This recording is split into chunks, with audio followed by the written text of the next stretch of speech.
en necesidad. Vamos a conversar con el doctor Carlos Acosta, él es Superintendente Nacional de su Salud, porque ayer tuvimos esta información sobre que las clínicas deben informar sobre los precios de los productos para la COVID-19 y cuáles son los costos y los precios que están cobrando por, en realidad, todo lo que se refiere a la COVID-19. Tenemos entendido que medicamentos, atención, costo de la cama, etcétera.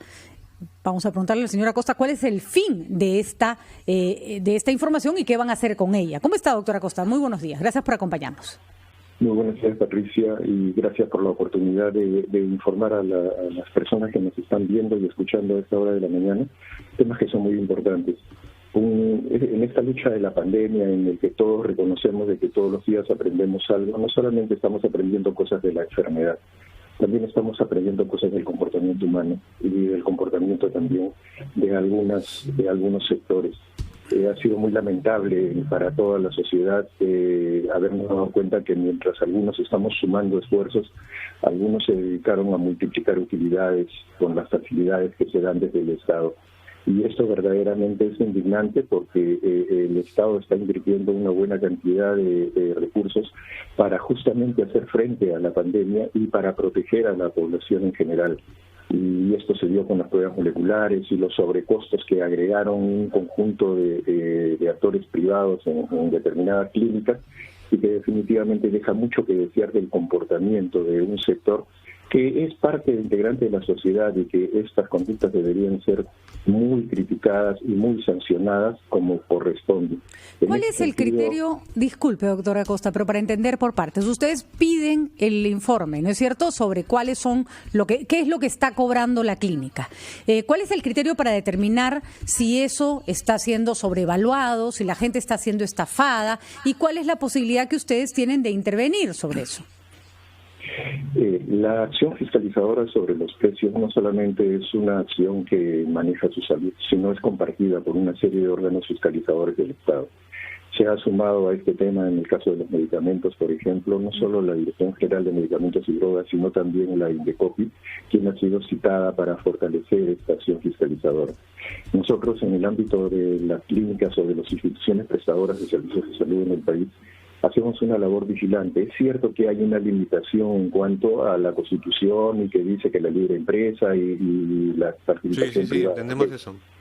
Eso es correcto. Pero doctor, desde que la Contraloría de su salud, del Instituto Nacional de Salud, advirtió que se estaba cobrando en centros médicos particulares por pruebas, el resultado de pruebas que hacía gratis, o sea, desarrollaba gratis el Instituto Nacional de Salud, ¿alguna ya brindó algún tipo de explicación, transparentó sus gastos o por qué cobraban determinada cantidad o no a ustedes? En efecto, desde el 14 al 15 de mayo nosotros iniciamos una pesquisa para recoger los indicios de una denuncia que había hecho un señor congresista ante el jefe del Instituto Nacional de Salud durante una comparecencia que hiciera. Esa pesquisa nos llevó primero a confirmar de que había habido una sobrefacturación en lo que al congresista y a un familiar de él habían cobrado en una clínica privada. Cuando entramos al detalle de la facturación en la auditoría, encontramos que había, por un lado, un conjunto de elementos, los precios estaban elevados en cuanto al estándar de precios que se consigue en el mercado. Pero fuera de eso, había unos ítems que correspondía a prueba molecular que ellos no hacen. Entonces, ante la explicación de a qué corresponde, porque esa prueba molecular había sido hecha por el Instituto Nacional de Salud, la cual, como todos sabemos y ha sido comunicado formalmente, es gratuito, y ha sido gratuito desde un inicio. Le dejamos planteada la pregunta, doctora Acosta. ¿Es verdad que si el Estado está participando en la estructura de costos, porque el Estado está ofreciendo parte, digamos, casi subvencionando el hecho de que se pueda procesar la prueba, ahí hay que dar una explicación? Pero queríamos que después de la pausa nos explique cómo se controla dentro de una economía de libre mercado cuánto cobran las clínicas. Recordemos, doctora Acosta, que por años, sin que haya pandemia, un medicamento en una clínica privada costaba 3, 4 o 5 veces más que en una farmacia. Y aparentemente durante muchos años no se ha podido hacer nada al respecto. ¿Qué cambia ahora? ¿Qué elementos tienen para poder establecer algún tipo de control? Volvemos dentro de un minuto. Seguimos conversando con el doctor Carlos Acosta, es Superintendente Nacional de Su Salud, y nos está contando las medidas que está tomando Su Salud para tratar de evitar que se especule con la salud en momentos de pandemia, que creo que el principio es absolutamente válido. La pregunta es ¿cómo? Porque le acabo de poner un ejemplo sobre la cantidad de tiempo que las clínicas han cobrado en cantidades absolutamente increíbles por medicamentos en tiempos de no COVID, y nadie los pudo controlar por el famoso tema de que vivimos en una economía de libre mercado y no hay control de precios. Entonces, si usted recibe la información de las clínicas y detecta que una cobra 3 veces más de lo normal sobre un servicio, ¿qué puede hacer Su Salud? En una economía social de mercado como la que tenemos amparada por la Constitución, para comenzar no debemos ponernos ese freno para buscar formas inteligentes de intervenir y ver los marcos legales. Uno de los temas en los cuales estamos abocados a intervenir va a ser en la relación que existe de consumo entre un usuario y las relaciones contractuales que establece el proveedor del servicio. Nosotros estamos observando de que este aspecto de comunicación no es bien llevado por las clínicas. Es decir, el usuario cuando está en un servicio de salud, para comenzar, no tiene en evidencia la publicación de las tarifas de la clínica, no tiene en evidencia las condiciones en las cuales se le va a entregar el servicio, y por último, no ha dado la aceptación del servicio. Ese es un punto importante, disculpe la interrupción, pero para ir por partes. Y eso es absolutamente válido en cualquier economía, el usuario tiene que saber cuánto le puede costar el hecho de que su pariente se quede 10 días, 5 días, 4 días, 12 días en una clínica, ¿no es cierto? Es correcto. Ahora, hay ciertos costos que no se pueden, porque uno no sabe qué cosa le va a poner a un paciente si empeora, eso no se puede adelantar, digamos. ¿Cómo se hace en ese caso? En este caso lo que existe es la auditoría del tratamiento, del manejo, de la facturación, lo cual en las relaciones con las compañías de seguros, por ejemplo con las clínicas, todas las compañías de seguros tienen por rutina poner una auditoría y pagar contra el resultado de la auditoría. Los pacientes que son particulares y que llegan a una clínica, nadie responde por la auditoría que ellos deseen de su facturación. Entonces ahí hay un primer punto de auxilio hacia los pacientes. Pero doctor, permítame regresar al tema que partiendo de un informe de la Contraloría General de la República generó pues toda esta situación de cuestionamiento de las pruebas que se realizaban en clínicas y en realidad las procesaba el Instituto Nacional de Salud.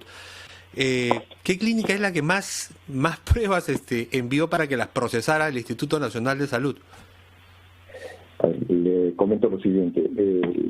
La clínica que más tuvo, vamos a asignarlas con una letra a las clínicas porque mientras estén en el proceso de investigación no es conveniente. Pero me parece que está en el portal del Instituto Nacional de Salud esa información.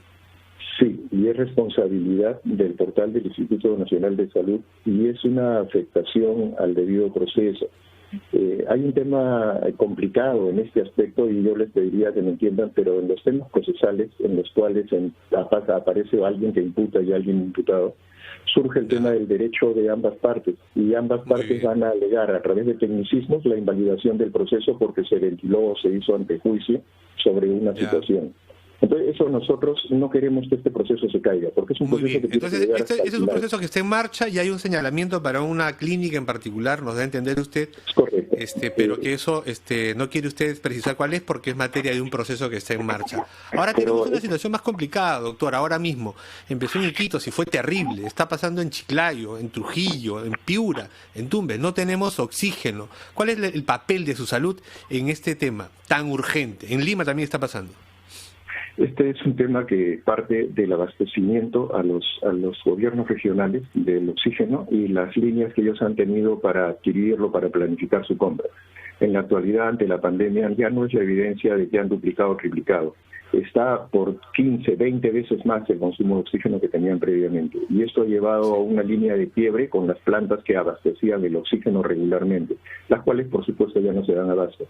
Acá es donde aparece el gobierno, aparecen los diferentes sectores e intervienen para buscar una forma inteligente de poder potenciar a través del sector privado, porque definitivamente son empresas privadas. Doctora Costa, pero esto ocurrió en Iquitos hace, no sé, mes y medio, y el gobierno recién ha tomado una decisión hace una semana. ¿Por qué nos hemos demorado tanto? No, a ver, veremos esto. En Iquitos la situación de oxígeno se atendió en un momento mucho más atrás, con un puente aéreo que se hizo llevando cilindros de oxígeno desde Lima, mientras se veía la forma de potenciar la producción de oxígeno local. Y esto ha sido parte de un proceso que se está dando inclusive en las regiones que todavía no tienen la mejora de plantas de oxígeno o no les han instalado plantas criogénicas. El gobierno recién ha tomado una decisión de declarar esto de necesidad pública nacional hace pocos días. Es correcto, pero eso es para coadyuvar las acciones que ya se han venido haciendo.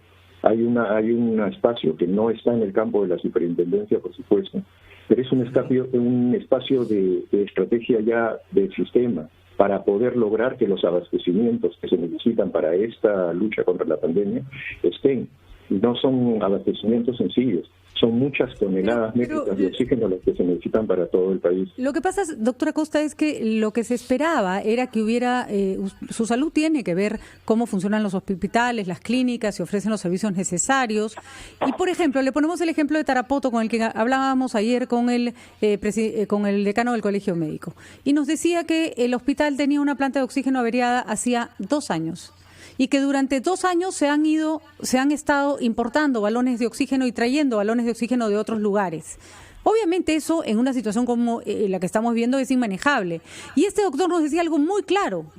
A alguien le convenía que la planta estuviera malograda porque se ha gastado mucho más en importar toda esta cantidad de balones durante estos tiempos que arreglar la planta. Y se han presentado desde el Colegio Médico múltiples quejas a través de estos años para que se arregle. Por ejemplo, ¿ese no debiera ser un tema que su salud tendría que haber tenido medianamente mapeado antes de que se desarrollara todo este problema? Lo que nosotros hemos estado interviniendo ha sido en coordinación con la Oficina de Transparencia, Integridad y Anticorrupción en el sector salud, una serie de hechos que corresponden a intervenciones individuales de personas que intencionalmente, al parecer, están lucrando con algunos procesos de los hospitales. Cuando nosotros detectamos eso, no tenemos acción individual sobre las personas, tenemos acción sobre los procesos de un hospital. El abastecimiento es un proceso, por ejemplo, que nosotros vigilamos. Bueno, pero de eso le estoy hablando, de un proceso de abastecimiento que no se concretaba porque el director del hospital no hacía lo que tenía que hacer para que la planta funcionara. A nivel de órganos fiscalizadores, lo que tenemos nosotros de referente son las autoridades regionales de salud.